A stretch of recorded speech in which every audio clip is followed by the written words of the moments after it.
Like many people, I don't really feel like I function properly until I've had a strong cup of coffee in the morning. But I've never been able to justify the cost of an expensive espresso machine. So I've always generally just had instant coffee in the morning and then picked up a better coffee elsewhere on my way to work. But I realised somewhere along the way that there must be a way of having good quality coffee at home without having to spend a fortune. And there is, in fact, several ways of having great quality coffee at home without having to spend a fortune. So I figured I'd put together a video of 3 of my favourites. However, I am not doing anything until I finish this.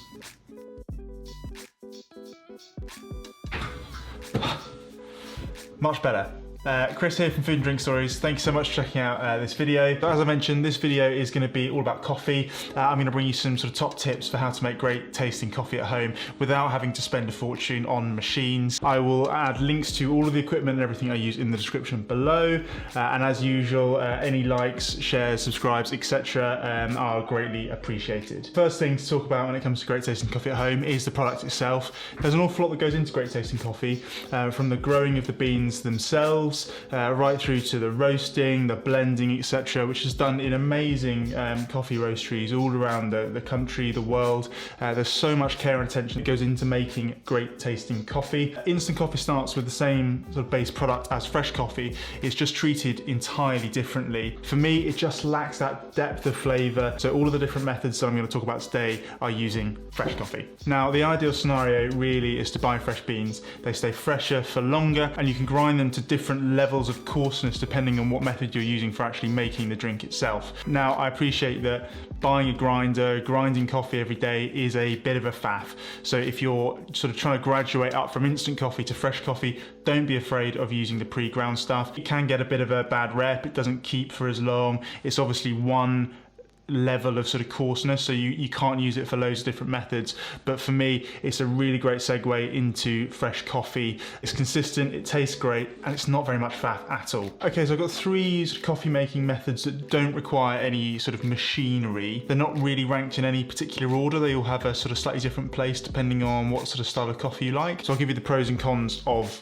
each of them, and you can make up your own mind. So the first method of making coffee at home that I'm going to talk about is using a Moka Pot.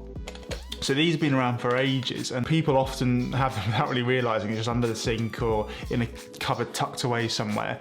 And again, sometimes they have a bit of a bad rep, but I really like them.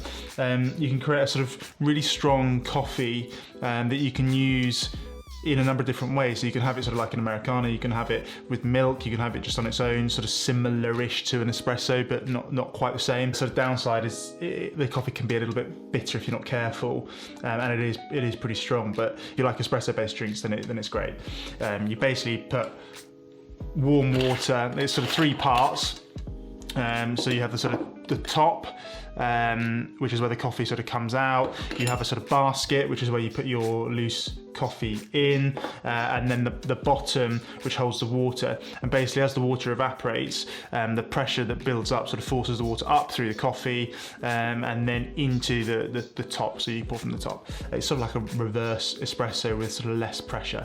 So I guess sort of top tips for using it: warm water, I think, works slightly better than cold water. So boil the kettle, pour it in here just underneath this sort of safety valve, and then fill the basket up, but not, don't press it down or tamp it down, just sort of loosely in there. Screw it on sort of fairly tight, and then as soon as you sort of start to hear the hissing noise, just take it off the heat. Ideally, you want to use quite a fine grind, not quite as fine as an espresso machine, but finer than you might use in a cafetiere, for example. But yeah, really good. Keep it clean, especially underneath. It gets quite sort of gritty, and then that will add to sort of the bitterness. You can pair it really nicely with like a milk frother, so you can get, or you can use a cafetiere, but you can get sort of milk frothers online, and you can make your own sort of homemade latte, which is great. It's really simple to use, it's really simple to clean up as well, and it's really quick. So yeah, if you like strong coffee or sort of milky sort of espresso style coffees, this is a great one. So my second one, which actually is the one I probably use the most at the moment, it's quite sort of on trend, but it's, I mean, any of the sort of pour over coffee type equipment is great. This is a V60. You can also use a Chemex, they're really great as well. And basically the general concept is you use a filter paper, so you need to buy those separately. You then place the filter, your coffee in the filter, and then you basically pour the water directly over the filter.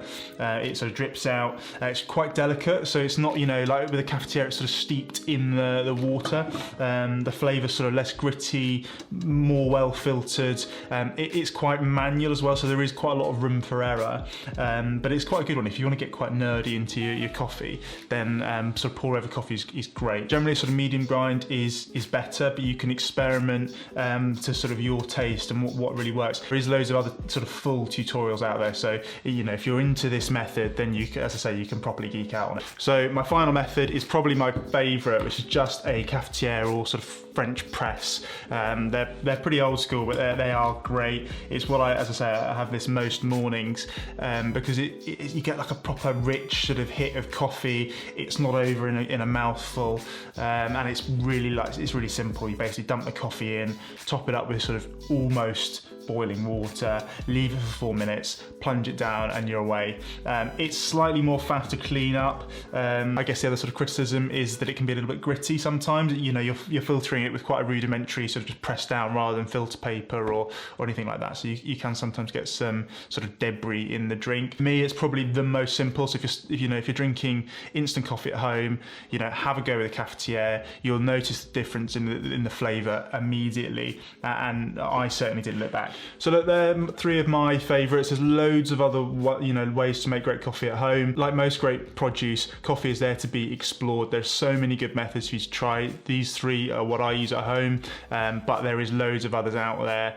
As long as you're using great tasting coffee and you sort of follow the right methods, then you're going to be onto a winner. It just all comes down to personal preference. Let me know how you get on with these, if you've tried one of them before, or you buy one for the first time. Let me know in the comments. If you've got any top tips, let me know, and I'll see you in the next video.